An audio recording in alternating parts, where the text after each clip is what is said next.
Hello friends, welcome to serials Adda. Friends, ఇక రేపటి కథలో అయితే చాలా ట్విస్ట్ అయితే ఉండబోతుంది.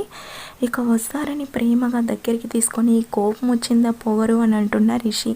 కథలో అయితే ఇక శైలేంద్రతో నీ గురించి నాకు అన్నీ తెలుసు కదా అన్నయ్య అని అంటూ ఉంటాడు కదా రిషి. ఆ తర్వాత శైలేంద్ర రంగా అనుకొని ఇక రిషితో నా గురించి నీకేం తెలుసు చెప్పు అని అడుగుతూ ఉండడంతో, అదే అన్నయ్య, ఆ మేడం నీ గురించి ఎంత చెడ్డగా చెప్పినా నేనెందుకు నమ్ముతాను, అయినా నాకేంటి అవసరం, నాకు కావాల్సింది నువ్వు డబ్బులు ఇచ్చేసావు, ఇక్కడ నీకు ఎండీ సీట్లో కూర్చోబెట్టి నేను వెళ్ళిపోవడం అంతే కదా అని అంటుండడంతో, అవును అంతే, నువ్వేం పట్టించుకోవద్దు, ఎవరు నా గురించి చెడ్డగా చెప్పినా నువ్వు అస్సలు నమ్మొద్దు అని అంటుండడంతో, నేనెందుకు నమ్ముతానన్నయ్య, మీరు చాలా మంచివారు అని అంటుండడంతో శైలేంద్ర వీడికి నా పైన చాలా నమ్మకం ఉన్నట్టుంది అని చెప్పి ఇక సరే అయితే ఆ వస్తారకి మనం ఇంకా ఎక్కువసేపు మాట్లాడితే డౌట్ వస్తుందేమో వెళ్ళు అని అంటాడు.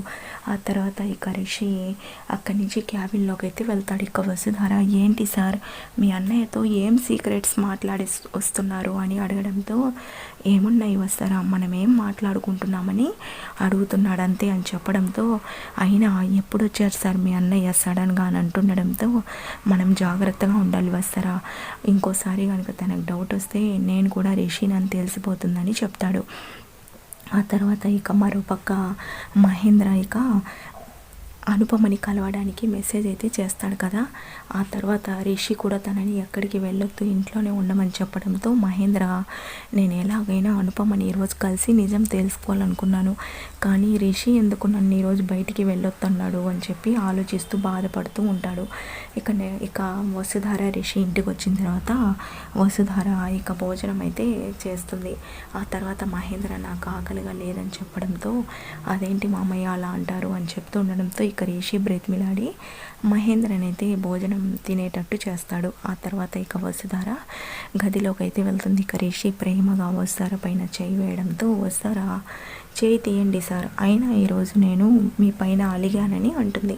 దాంతో రిషి ఏంటి వసుధార ఎందుకు అలిగామో నాకు తెలుసు, కానీ అప్పుడే సారీ అని చెప్పాను కదా అని అంటుంటే, ఎంత సారీ చెప్పినా ఏంటి సార్ మరి మీరు, అయినా మీ అన్నయ్యకి నా చేత సారీ చెప్పిస్తారా అని అంటుండడంతో, అయినా నేను కావాలని చేయలేదు కదా, తనకి డౌట్ రాకూడదని అలా చేశాను, నా బుజ్జి బంగారం కదూ, నా ముద్దుల పొగరు కదా అని ఇక వస్తారని అలా ప్రేమగా అయితే మాట్లాడుతూ ఉంటే వసుధార చాలా హ్యాపీగా ఫీల్ అవుతూ, మీరు ఇలా నన్ను బుజ్జగిస్తూ ఉంటే మీ చేత ఇలానే బ్రతిమిలాడించుకోవాలని అనిపిస్తుంది సార్ అని చెప్పి అంటుంది. ఇక ఆ తర్వాత రిషి అవునా వస్తారా అని అంటుంటే, అవును సార్, భార్య భర్తల్లో ఇలాంటి చిలిపి గొడవలు పడి ఇలా భర్త భార్యని బ్రతిమిలాడుతూ ఉంటే అది కూడా చాలా హ్యాపీగా అనిపిస్తుందని చెప్పి అంటుంది.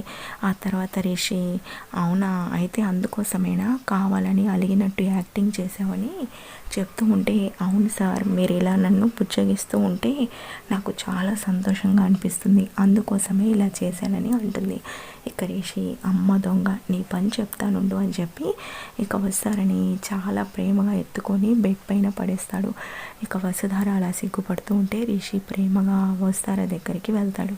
ఇక వసుధారని అయితే ప్రేమగా కౌగిలించుకొని ఇంకా చాలా ప్రేమగా అయితే రిషి వస్తూ ఉంటారు. ఇక వస్తార కూడా హ్యాపీగా ఫీల్ అవుతూ, రిషి సార్ మీరు నాతో ఇలా ఉంటున్నందుకు నాకు చాలా హ్యాపీగా ఉంది, కానీ త్వరలోనే మన చుట్టూ ఉన్న సమస్యలు తీరాలి రిషి సార్ అని చెప్తుండడంతో, తొందరలోనే మొన్నీ తీరిపోతాయి, మనకి అన్ని మంచి రోజులే వస్తారని చెప్పి ఇక ఈ టాపిక్ ఇక్కడితో వదిలిపెట్టే ఇక మన టాపిక్ గురించి మాట్లాడుకుందామని ఇక వస్తారా రిషి ప్రేమగా అయితే ఒక్కటవుతారు. ఫ్రెండ్స్, ప్లీజ్ మీకు కనుక ఈ వీడియో నచ్చినట్లయితే లైక్ చేయండి. Thank you for watching.